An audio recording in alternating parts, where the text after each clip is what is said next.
नमस्कार दोस्तों, मेरे YouTube चैनल में। दोस्तों, आज का प्रश्न है, उत्तरी अमेरिका को भौतिक भागों में विभाजित कर वर्णन करें। तो दोस्तों, तो उत्तर है, रसेल का यह कथन सत्य है कि उत्तरी अमेरिका का भूगर्भीय इतिहास कतिपय पक्षों में अन्य महाद्वीपों के समान है, किंतु यदि यूरोप को अपवाद मान लिया जाए तो भूगर्भीय दृष्टि से किए गए विस्तृत व गहन अध्ययनों के कारण विश्व के भूभागों में इसका विशिष्ट महत्व है। इसी का परिणाम है कि आज उत्तरी अमेरिका महाद्वीप के भौमिकी विषयक विशद अध्ययन सामग्री उपलब्ध है। उत्तरी अमेरिका महाद्वीप का भी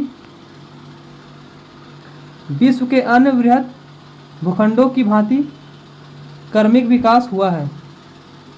यह पृथ्वी की उत्पत्ति काल में निर्मित पूरा आग्नेय चट्टानों से लेकर नवीनतम अवसादी व रूपांतरित चट्टानें विभिन्न स्तरों पर फैली हुई है। इस भूभाग की रचना एक कठोर केंद्रीय शील्ड के किनारे पर्वतों के निर्माण और सागरों के प्रत्यावर्तन से हुई है।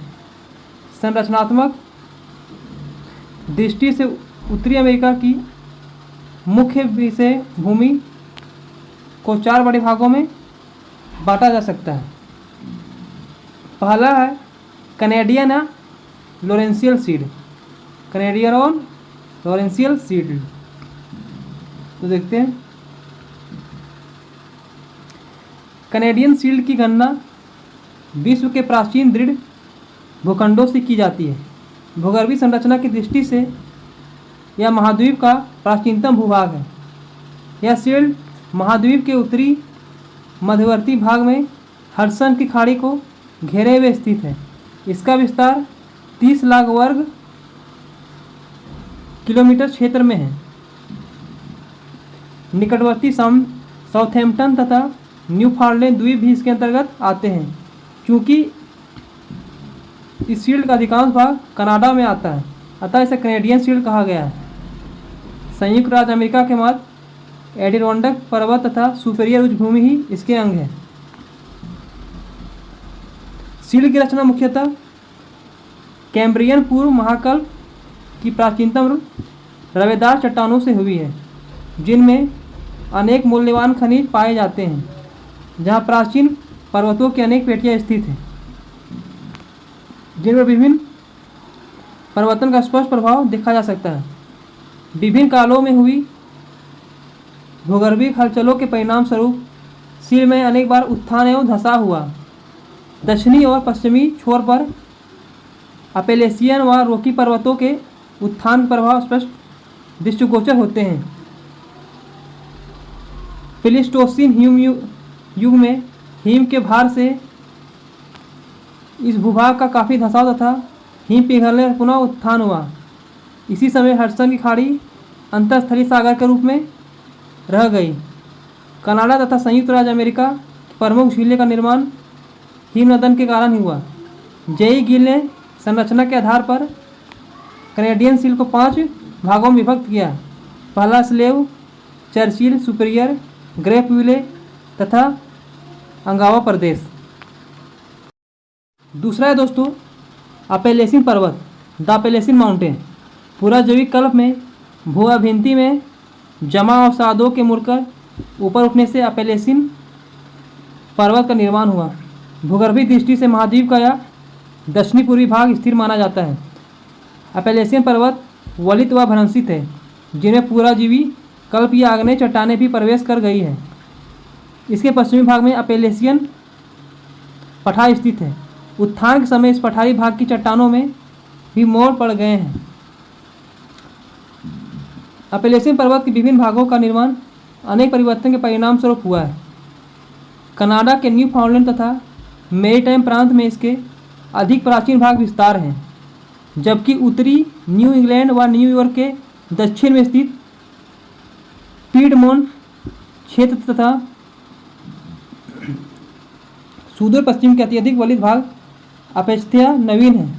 अपेलेसियन पर्वतन का अधिक प्रभाव मुख्यतः पर्वत के मध्यवर्ती व दक्षिणी भागों में रहा है। इस प्रदेश में कार्बोनिफेरस युग का उत्तम कोयला संचित है, जो मुख्यतः उत्तम बिटुमिनस कोयला है। पेंसिल्वेनिया में कुछ एंथ्रासाइट कोयला भी उपलब्ध है। तीसरा दोस्तों, मध्यवर्ती मैदान प्रदेश, central plain region. Canadian shield के दक्षिण व पश्चिमी में रॉकी पर्वतों के पूर्व में तथा अपेलेशियन के पश्चिम में रॉकी पर्वतों के पूर्व में तथा अपेलेशियन के पश्चिम में स्थित उत्तरी अमेरिका की निम्न भूमि में को भूगर्भीय संरचना की दृष्टि से मध्यवर्ती या केंद्रीय स्थायी प्रदेश के अंतर्गत माना जाता है। इसकी रचना मुख्यतः साधारण माड़ वाली अवसादी चट्टानों से हुई है। मध्यवर्ती मैदान का अधिकांश भाग कांच मिट्टी के निक्षेप से बना है। मध्यवर्ती भाग में सस्केचुआन, रेड आदि नदियों का प्रदेश है और दक्षिणी भाग मिसौरी, मिसिसिपी, ओहियो आदि नदियों का बेसिन है।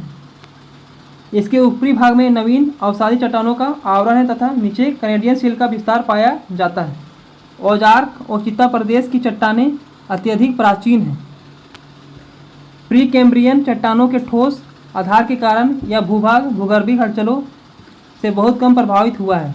नीचे की पुरानी चट्टानों के उत्थित भाग के रूप में सुपीरियर उच्च भूमि से दक्षिणी पश्चिमी की और विस्तृत विस्कॉन्सिन चाव, दक्षिण में औजार्क डोम, सिंसिनाटी चाव, फिनले राइज आदि स्थित है।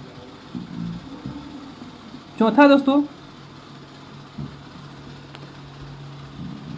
पश्चिमी उच्च भूमि या कार्डिलेरा, वेस्टर्न कार्डिलेरा।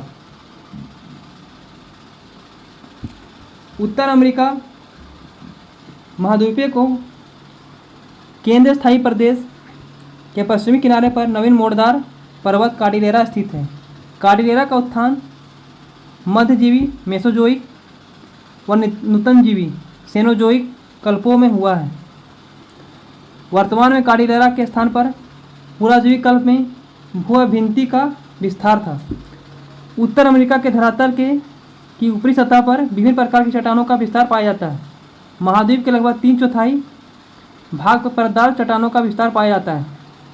महाद्वीप के लगभग 3/4 भाग पर परतदार चट्टानों का आवरण है।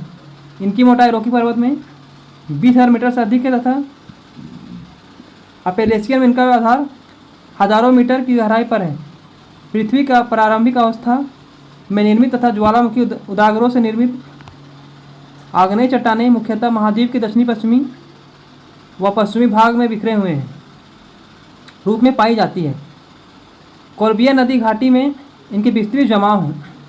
आग्नेय व परतदार चट्टानों के फलस्वरूप से निर्मित कायंती चट्टानों का विस्तार मुख्यतः महाद्वीप के उत्तरी भाग अर्थात कैनेडियन व अपेलेशियन क्षेत्र में है। एकांकी रूप से कहीं कहीं कार्डिलेरा में भी इनके जमाव पाए जाते हैं।